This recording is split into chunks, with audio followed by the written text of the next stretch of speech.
7 news తెలుగుకి స్వాగతం. వార్తల ముందుగా ముఖ్యాంశాలు.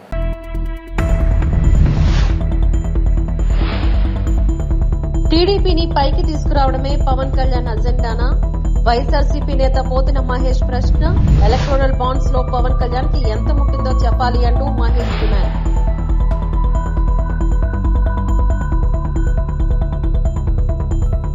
చంద్రబాబు ముస్లిం క్రిస్టియన్ల మనోభావానికి వ్యతిరేకమంటూ వైఎస్ఆర్సీపీ జాతీయ ప్రధాన కార్యదర్శి విజయసాయిరెడ్డి మండిపాటు.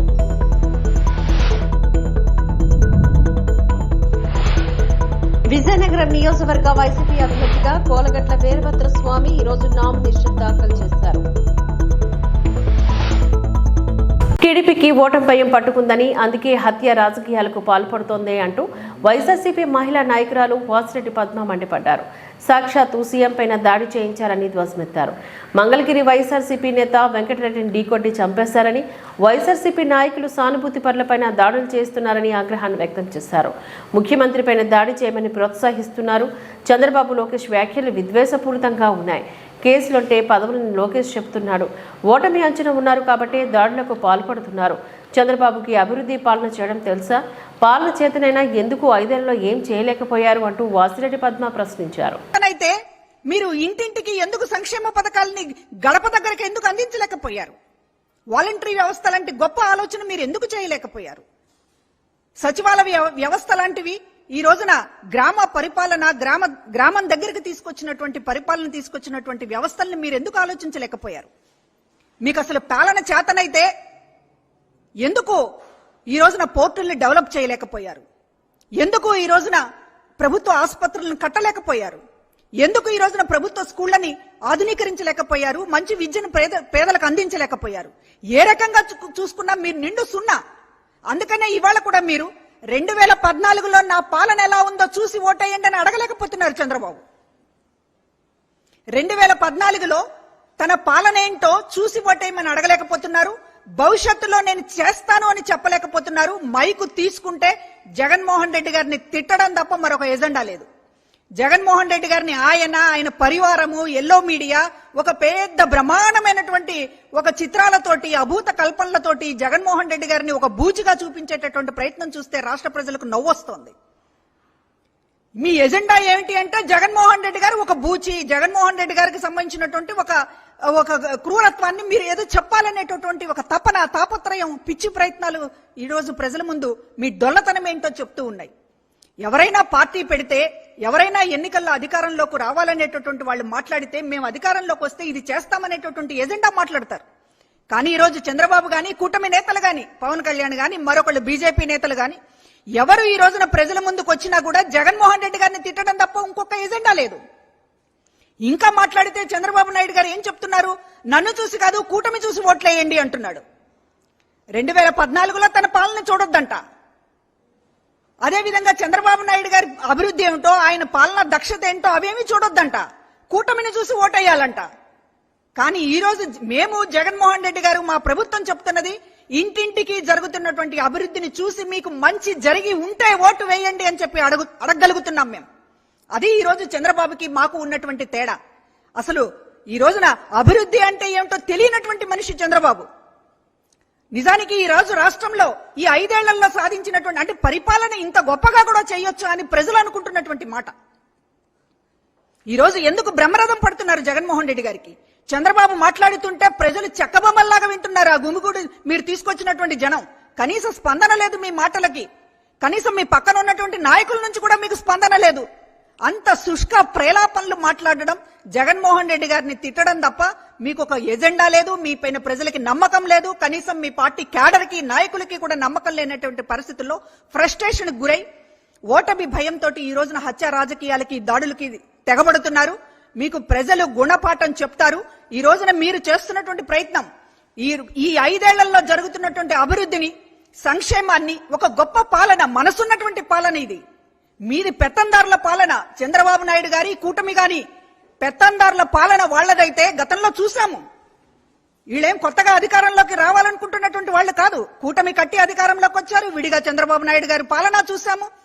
పెత్తందారుల పాలన వాళ్లదైతే మనసున్నటువంటి పాలన జగన్మోహన్ రెడ్డి గారి పాలన అని ఈ రోజు ప్రజలే చెప్తున్నటువంటిది. దాన్ని చూడడానికి నిరాకరించి కళ్ళున్నటువంటి కబోదుల్లాగా కూటమితో పాటు వంత పాడేటటువంటి ఒక సెక్షన్ ఆఫ్ మీడియా ఈ రోజు చేస్తున్నటువంటి ఒక దుష్ప్రచారం, ఇది ఓటమి భయంతో పాడుతున్నటువంటి ఒక రోదన తప్ప ఇది అక్షరాలు కావు, మాటలు కావు, కేవలం విద్వేషం ఇవాళ విరజిమ్ముతున్నారు. విద్వేషాన్ని ప్రజలపైన విరజిమ్ముతున్నారు ఈ రాష్ట్రంలో. ఈ ప్రయత్నాలను మానుకోవాలి, ప్రజల మీద ఆధారపడి ఎన్నికలకు సిద్ధం కావాలి అనేటటువంటిది మేం చెప్తున్నటువంటి మాట. చంద్రబాబు ముస్లిం క్రిస్టియన్ల మనోభావాన్ని వ్యతిరేకిస్తూ అంటూ వైఎస్ఆర్సీపీ జాతీయ ప్రధాన కార్యదర్శి విజయసాయిరెడ్డి మండిపడ్డారు. ఆయన్ను నమ్మి టీడీపీకి ఓటేస్తే మీ మత విశ్వాసాన్ని దెబ్బతీసుకున్నట్లేనని అన్నారు. మతతత్వ బీజేపీతో జతకట్టిన ఆయన యూనిఫామ్ సివిల్ కోడ్కు అనుకూలమా వ్యతిరేకమా 24 గంటల్లోగా దీనికి చంద్రబాబు సమాధానం చెప్పాలని చంద్రబాబుకు విజయసాయిరెడ్డి సవాల్ విసిరారు. జనసేన జిల్లా అధ్యక్షుడు మనుక్రాంత్ రెడ్డి నిన్న నెల్లూరు ఎంపీ అభ్యర్థి వి విజయసాయిరెడ్డి, రూరల్ ఎమ్మెల్యే అభ్యర్థి ఆదాల ప్రభాకర్ రెడ్డి ఆధ్వర్యంలో ముఖ్యమంత్రి వైఎస్ జగన్మోహన్ రెడ్డి సమక్షంలో వైఎస్ఆర్సీపీలోకి చేరారు. ఈ సందర్భంగా ఇవాళ జిల్లా వైఎస్ఆర్సీపీ కార్యాలయంలో పార్టీ నేతలు విజయసాయిరెడ్డి, ఆదాల ప్రభాకర్ రెడ్డితో పాటుగా మనుక్రాంత్ రెడ్డి మీడియాతో మాట్లాడారు. బీజేపీకి మీరు సపోర్ట్ చేస్తారు, ముస్లిం మనోభావాలకు వ్యతిరేకంగా, క్రిస్టియన్ సోదరుల మనోభావాలకు వ్యతిరేకంగా మీరు ఓటేస్తారు. ఇది మీకు న్యాయమా? ఇక్కడ ఉన్నటువంటి ఇండియన్ సెక్యులర్ గవర్నమెంట్, సెక్యులర్ ప్రభుత్వంలో, రాజ్యాంగంలో అటువంటి మనోభావాల్ని, మైనారిటీస్ మనోభావాలను దెబ్బతీసేటటువంటి పార్టీ తెలుగుదేశం పార్టీ నాయకుడు చంద్రబాబు నాయుడుకి ముస్లిం క్రిస్టియన్ సోదరులు కానీ ఎవరైనా కూడా ఓటు వేస్తే ఆ వాళ్ళ యొక్క మత విశ్వాసాలని వాళ్లే దెబ్బతీసుకున్నట్టు, వాళ్లే ద్రోహం చేసుకున్నట్టు, మతానికి ద్రోహం చేసుకున్నట్టు అవుతుంది అన్నటువంటి విషయాన్ని నేను నిర్ధారణంగా చెప్తా ఉన్నా. కాబట్టి అందరూ కూడా ప్రతి అంశాన్ని కూడా కూలంకషంగా చర్చించి, మా అధినాయకులు ఒక్కటే చెప్పారు, ఏ చట్టాన్ని తీసుకురావాలన్నా ఈ దేశంలో ఏకాభిప్రాయం అన్నటువంటిది అవసరం. ఎందుకనంటే విభిన్న మతాలు, విభిన్న కులాలు, విభిన్న సంస్కృతులు ఉన్నటువంటి ఈ దేశంలో మనం ఏకాభిప్రాయం అన్నటువంటిది ముఖ్యం. కాబట్టి ఏ చట్టంలోనైనా ఏకాభిప్రాయాన్ని తీసుకురండి అన్నటువంటి విషయం మా అధ్యక్షుల వారు చాలా స్పష్టంగా చెప్పడం జరిగింది. చంద్రబాబు నాయుడు రాబోయేటటువంటి 24 గంటల్లో దీనికి జవాబు చెప్పనట్లయితే ముస్లిం క్రిస్టియన్ సోదరుల మనోభావాలకు వ్యతిరేకంగా, వాళ్ళ ప్రయోజనాలకు వ్యతిరేకంగా పనిచేస్తున్నాడని అర్థం చేసుకోవాల్సి వస్తుందని ఈ సందర్భంగా స్పష్టంగా తెలియజేస్తూ నాకు ఇచ్చిన ఈ అవకాశానికి ధన్యవాదాలు సెలవు తీసుకుంటాను.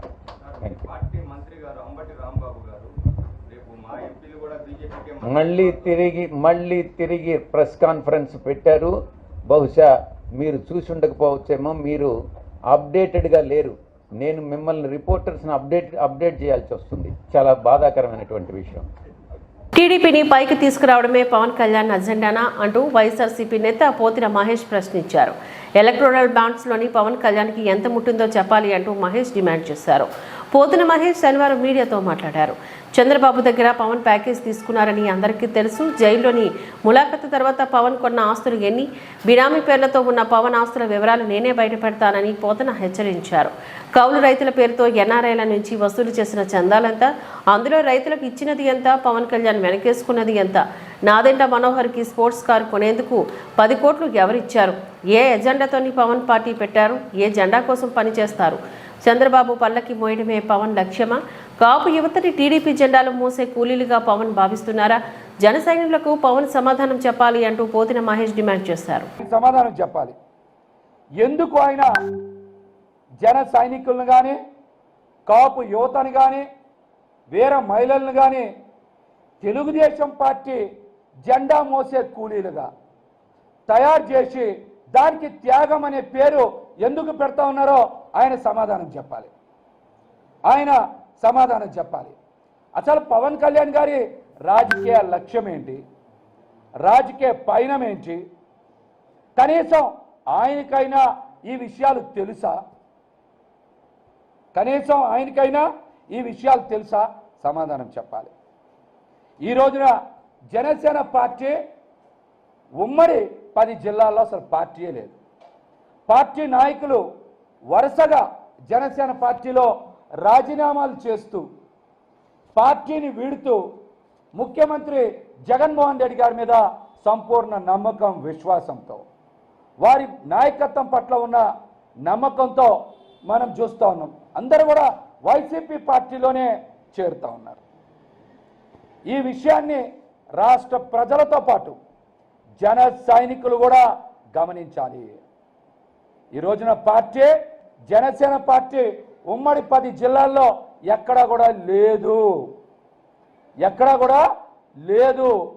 2 గోదావరి జిల్లాల్లో, కొద్దిగా విశాఖపట్నంలోనే పార్టీ ఉంది. కానీ మిగతా ఉమ్మడి 10 జిల్లాల్లో జనసేన పార్టీ నాయకత్వం కానీ జన సైనికులు కానీ ఎక్కడా లేరు, ఎక్కడా లేరు. అది కూడా అందరూ గమనించాలి. మిగిలి ఉన్న జన సైనికుల్ని, కొద్దిపాటి జనసేన నాయకుల్ని జెండా మూసే కూలీలుగా పవన్ కళ్యాణ్ గారు తయారు చేసి పెద్ద ఎత్తున భారీ ఆర్థిక ప్యాకేజ్ చంద్రబాబు నాయుడు గారి దగ్గర పుచ్చుకున్నారన్నమాట వాస్తవం. ఈ విషయాన్ని అందరూ కూడా గమనిస్తున్నారు. గాజువాక నియోజకవర్గంలో నామినేషన్ల సందడి కొనసాగుతోంది. తాజాగా ఇండియా కూటమి నుంచి సిపిఎం నేత మరదాన జగ్గునాయుడు, ప్రజాశాంతి పార్టీ అధ్యక్షుడు కేఏ పాల్ గాజువాక అభ్యర్థులుగా నామినేషన్ వేశారు. ఇరువురు నేతలు స్టీల్ ప్లాంట్ విషయాన్నే ప్రధాన అంశంగా పేర్కొన్నారు.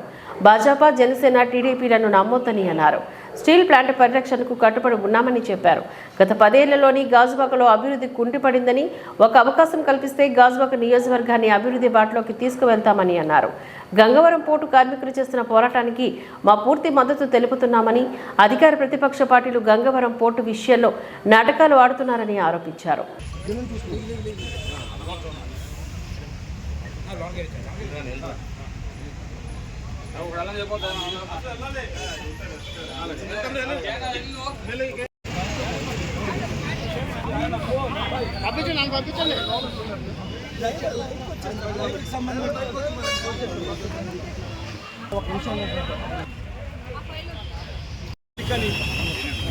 ఇక్కడ ఎలక్షన్ అఫీషియల్ ఎవరు లేరండి?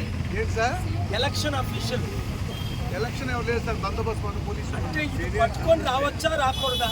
లోపలికి సార్, లోపలికి అలౌ చేయదు సార్. ఇది చేయరు కదా.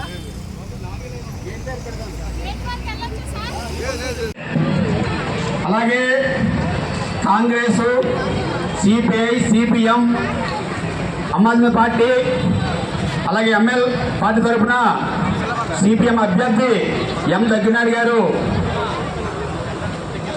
నిలబడి జరిగింది. ఈరోజు మనం చూస్తున్నాం, 5 సంవత్సరాల క్రితం కాంగ్రెస్ పార్టీ, అలాగే వైసీపీ, అలాగే తెలుగుదేశం పార్టీ పరిపాలన చేసే, కానీ గాజువాకలో ఉన్న సమస్యలు ఏమీ పరిష్కారం చేయలేదు. ఇన్నా భూమి సమస్య కానీ, అలాగే కాంగ్రెస్ ఎంపీ అభ్యర్థి పి సత్యారెడ్డి గారు కూడా ఉన్నారు. అలాగే గాజువాకలో సమస్యలు చాలా ఉన్నాయి. 3,20,000 కోట్లు, 6 లక్షల జనాభా ఉంది. ఒక ప్రభుత్వ డిగ్రీ కళాశాల లేదు, ఒక జూనియర్ కళాశాల లేదు, అలాగే ఒక గవర్నమెంట్ పాలిటెక్నిక్ లేదు, 100% ఆసుపత్రి లేదు. అలాగే మనకి వచ్చిన ఆదాయంలో గాజువాక 5% ఖర్చు పెడుతున్నారు, ఒక పార్కు లేదు. ఇలాగ చాలా వెనుకబడి ఉంది. కాబట్టి సిపిఎం అభ్యర్థి ఎం దగ్గినాయుడు గారికి ఓటు వేయాలని విజ్ఞప్తి చేస్తున్నాం. ఇప్పుడు ముందుగా సిపిఎం పార్టీ కేంద్ర కమిటీ సభ్యులు పుణ్యవతి గారిని మాట్లాడుతూ కోరుతున్నాం.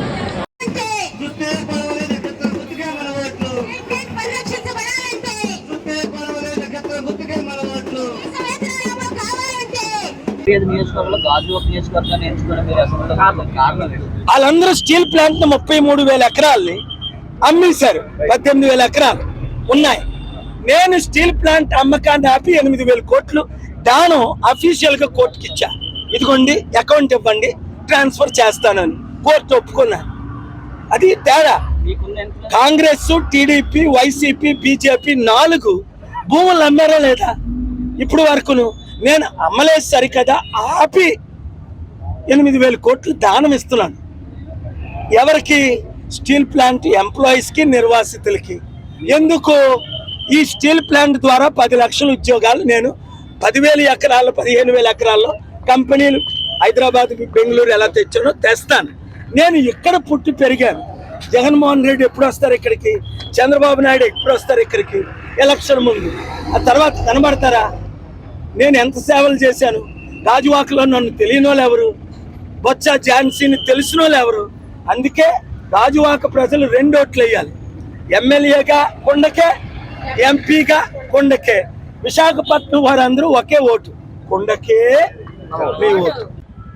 అసెంబ్లీ పార్లమెంట్ ఎన్నికల్లో Congress, CPM, CPI, liberation, Aam Aadmi పార్టీలు, ఇండియా కూటమి పార్టీలు బలపరిచిన సిపిఐ పార్టీ అభ్యర్థిగా మరడాన జగ్గునాయుడు అనే నేను సుత్తికొండ నక్షత్ర గుర్తు మీద పోటీ చేయడం జరుగుతుంది. అలాగే విశాఖపట్నం పార్లమెంటు అభ్యర్థిగా కాంగ్రెస్ అభ్యర్థి ఇండియా కూటమి అభ్యర్థినటువంటి సత్యారెడ్డి గారు పోటీ చేస్తున్నారు.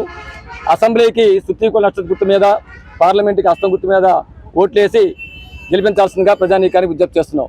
ఈరోజు మేము నామినేషన్ సిపిఎం పార్టీ అభ్యర్థి గాజువాక అసెంబ్లీకి సంబంధించిన నామినేషన్ చేస్తున్నాం.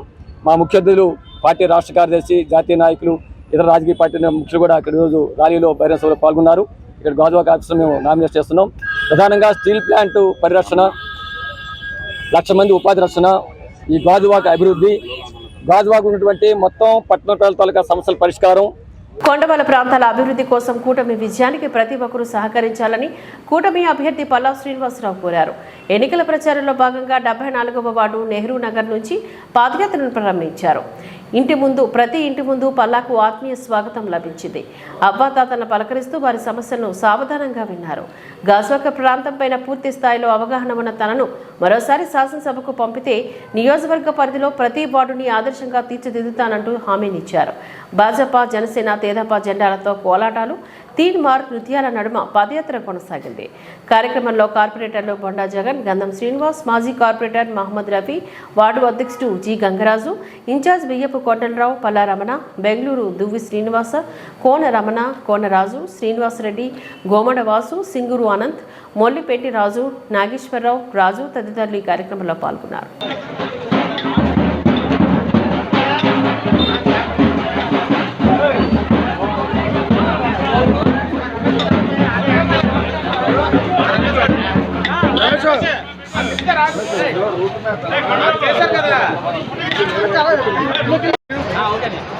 అందరికీ నమస్కారం. ఈరోజు తెలుగుదేశం పార్టీ జాతీయ అధ్యక్షులు, మాజీ ముఖ్యమంత్రి అయినటువంటి శ్రీ నారా చంద్రబాబు నాయుడు గారి పుట్టినరోజు సందర్భంగా వారికి జన్మదిన శుభాకాంక్షలు తెలియజేస్తూ వారికి నిండు నూరేళ్లు ఆయుర ఆరోగ్యాలతో అష్టైశ్వర్యాలతో తలతూకాలని, ప్రజా జీవితంలో ప్రజల సేవలో తరలించాలని చెప్పేసి కోరుకుంటూ వారికి మేము ఎప్పుడు కూడా ఆదర్శంగా తీసుకుంటామని చెప్పి తెలియజేస్తూ, ఎందుకంటే ఆయన నిత్యం ప్రజల్లో ఉంటూ ప్రజా సమస్యల్ని అర్థం చేసుకుంటూ కాలానికి అనుగుణంగా చట్టాలు రూపొందిస్తూ ముందుకెళ్ళడం, అది నిజంగా అభివృద్ధి నడిపించడం ఆయనతోనే సాధ్యపడుతుంది. ఆయనే సాటి. ఆయన 2020 విజన్ డాక్యుమెంట్ చెప్పేటప్పుడు అందరూ నవ్వుకున్నారు. కానీ 2020కి వచ్చేసరికి ఆయన డాక్యుమెంట్ ఏదైతే చెప్పారో అది వాస్తవమైంది. ఈరోజు 2047 డాక్యుమెంట్ చెప్పారు. భవిష్యత్ తరాల కోసం, భవిష్యత్తు కోసం ఆలోచించేటువంటి నాయకుడు చంద్రబాబు నాయుడు గారు అని చెప్పి ఈ సందర్భంగా తెలియజేస్తూ, అలాగే ఈరోజు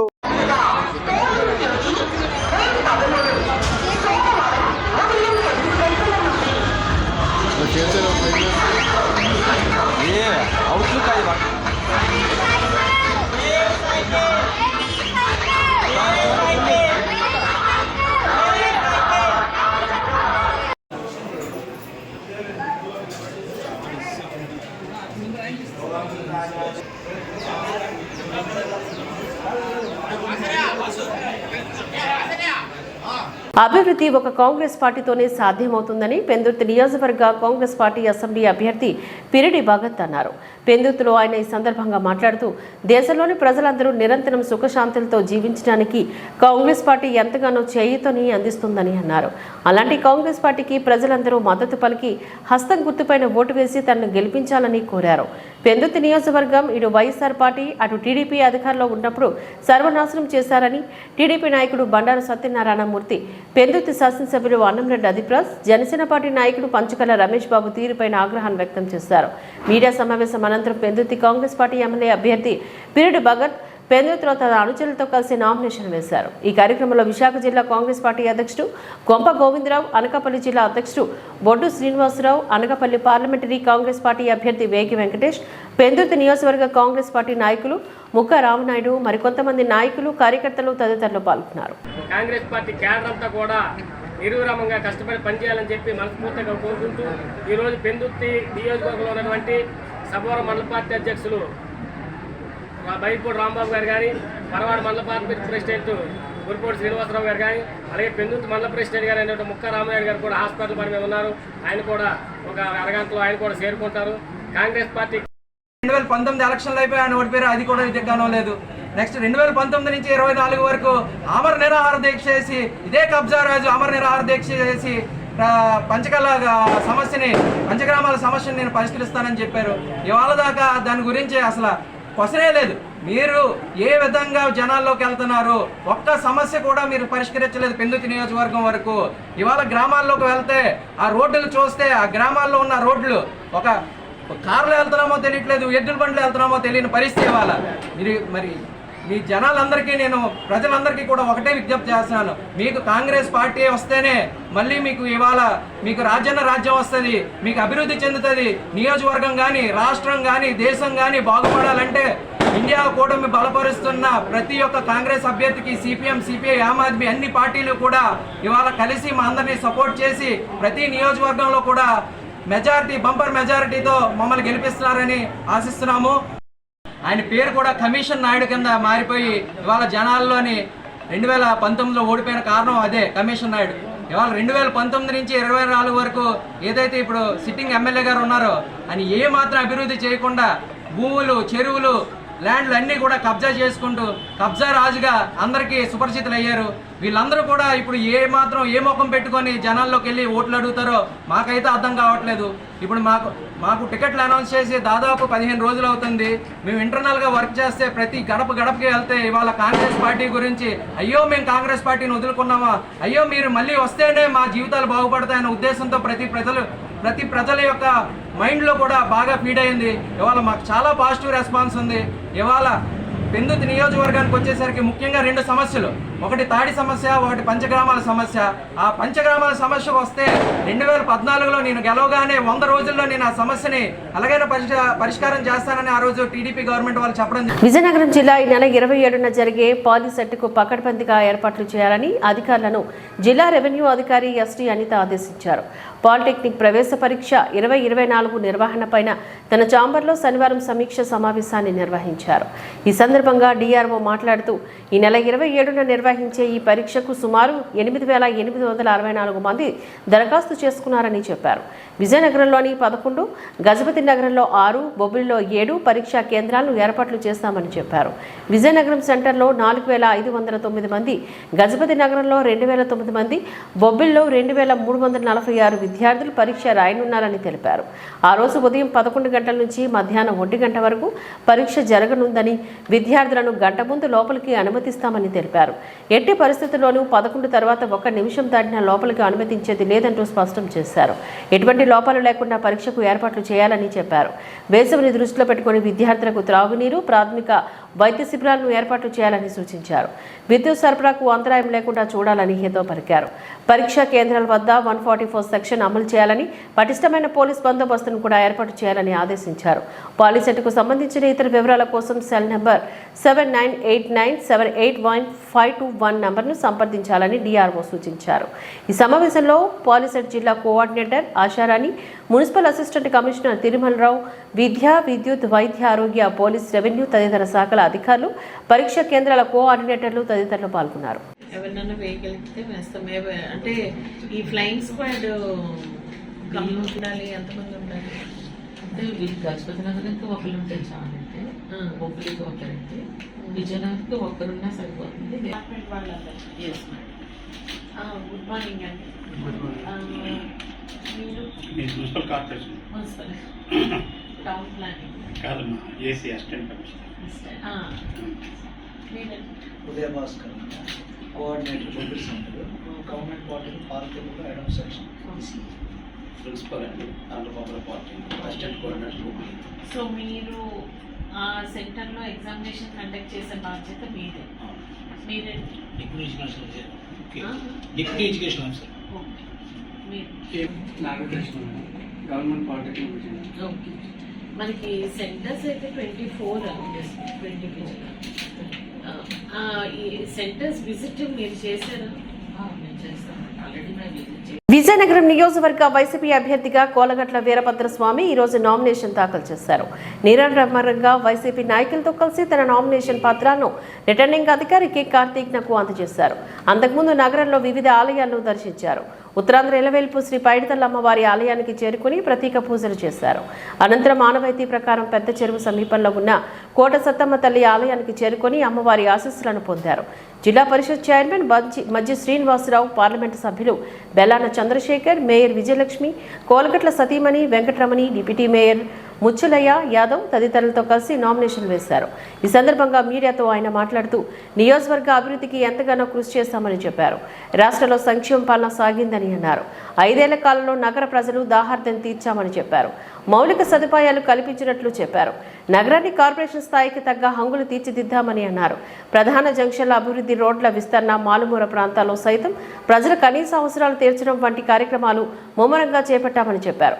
ముఖ్యమంత్రి వైఎస్ జగన్మోహన్ రెడ్డి నేతృత్వంలో అన్ని వర్గాల ప్రజలకు అండగా నిలిచే విధంగా సంక్షేమ కార్యక్రమాలు జరిగాయని అన్నారు. ప్రజలిచ్చిన అవకాశాన్ని సద్వినియోగం చేసుకుని దాదాపు 70% అభివృద్ధి పనులు చేపట్టామని చెప్పారు. మరోసారి శాసనసభ్యునిగా గెలిపించినట్లయితే మిగిలిపోయిన అన్ని పనులను పరిష్కరించి సమస్యలు లేని నగరంగా తీర్చిదిద్దుతానంటూ హామీని ఇచ్చారు. చేసిన అభివృద్ధి వివరిస్తూ ఓటర్ను అభ్యర్థిస్తున్నామని అన్నారు. కానీ దురదృష్టవశాత్తు ప్రతిపక్ష పార్టీలు చేసింది లేక చేయబోయేది వివరించక తమపైన లేనిపోని ఆరోపణలు చేస్తున్నాయంటూ ఆరోపించారు. మే 13 జరగనున్న ఎన్నికల్లో పార్లమెంటు సభ్యులుగా బెల్లాన చంద్రశేఖర్ను, శాసనసభ్యులుగా తనను గెలిపించాలని కోరారు. జిల్లా పరిషత్ చైర్మన్ మజ్జి శ్రీనివాసరావు ఈ సందర్భంగా మాట్లాడుతూ రాష్ట్రంలోని సంక్షేమ పాలన సాగిందని చెప్పారు. అవినీతి రహితంగా ప్రతి పథకాన్ని నేరుగా అందించే విధానం దేశంలోనే చరిత్రగా నిలిచిపోతుందని చెప్పారు. నగర అభివృద్ధి గురించి చెప్పేదానికన్నా స్థానికంగా చూస్తున్న ప్రజలే హర్షిస్తున్నారని అన్నారు. అంతేకాకుండా కరోనా కష్టకాలంలో ప్రజలకు అండగా నిలిచిన కోలగట్ల వీరభద్రస్వామి అభినందనీయులని అన్నారు. అందువలనే కార్పొరేషన్ ఎన్నికల్లో ప్రజలు 48 స్థానాల్లో వైసీపీ అభ్యర్థులనే గెలిపించారని గుర్తు చేశారు. ప్రజలకు అందుబాటులో ఉండి వారి కష్ట సుఖాల్లో పాలు పంచుకుంటున్న కోలగట్లను మరోసారి గెలిపించాలని కోరారు. పార్లమెంటు సభ్యులు బెల్లాన చంద్రశేఖర్ మాట్లాడుతూ అభివృద్ధి, సంక్షేమం తమ ప్రభుత్వ విధానమని అన్నారు. ఆ రకంగానే 5 ఏళ్ల పాటు కొనసాగిన పాలనకు ప్రజలు ఆశీర్వాదం అందించాలని కోరారు. ఈ కార్యక్రమంలో floor leader SVV Rajesh, YCP నగర అధ్యక్షుడు ఆసపు వేణు, మండల పరిషత్ అధ్యక్షుడు మామిడి అప్పలనాయుడు, జడ్పీటీస్ కెల్లా శ్రీనివాసరావు, మండల పార్టీ అధ్యక్షుడు నడిపేన శ్రీనివాసరావు తదితరులు ఈ కార్యక్రమంలో పాల్గొన్నారు. జగన్మోహన్ రెడ్డి గారి నాయకత్వంలో వైఎస్ఆర్సీపీ పార్టీ ప్రభుత్వం తీసుకున్న అనేక సంక్షేమ కార్యక్రమాలు కానీ, అనేక అభివృద్ధి కార్యక్రమాలు కానీ, ముఖ్యంగా విజయనగరం శాసనసభ నియోజకవర్గ ప్రజలందరికీ కూడా, అరువులందరికీ కూడా అందజేసి నా ఘనత మీ అందరికీ తెలుసు. అలాగే ముఖ్యంగా విజయనగరం శాసనసభ నియోజకవర్గంలో వారు గత ఎన్నికల్లో పోటీ చేసే నాటికి, వారు శాసనసభ పోటీ చేసే నాటికి ఇది మున్సిపాలిటీగా ఆ రోజు ఉన్నది. వారు శాసనసభ్యులు అయిన తర్వాత, ఈ రాష్ట్రంలో గౌరవ జగన్మోహన్ రెడ్డి గారు ముఖ్యమంత్రి అయిన తర్వాత, ఆనాడు పెద్దలు సత్యబాబు గారు మున్సిపల్ శాఖ మంత్రులు అయిన తర్వాత దీన్ని కార్పొరేషన్ స్థాయికి తీసుకొచ్చి విజయనగరం పట్టణాన్ని ఒక కార్పొరేషన్ స్థాయిలో తీసుకెళ్ళాలి, ఈ ఉత్తరాంధ్రలోనే విజయనగరం పట్టణం ఒక పెద్ద పట్టణంగా వెలుగొందాలని చెప్పి ఒక ఆలోచనతో ఇవాళ విజయనగరంలో జరిగిన అభివృద్ధి కార్యక్రమాలు కళ్ళకు కట్టినట్టు ప్రజలందరూ కనపడుతున్నాయి. ఇదేదో వారో నేను ఇంకోరో చెప్పే అంశం కాదు. ఈ పత్రికా సోదరుల ద్వారా విజయనగరం ప్రేక్షకులు, ప్రత్యేకంగా విజయనగరం ప్రజలందరూ కూడా చూస్తున్నారు.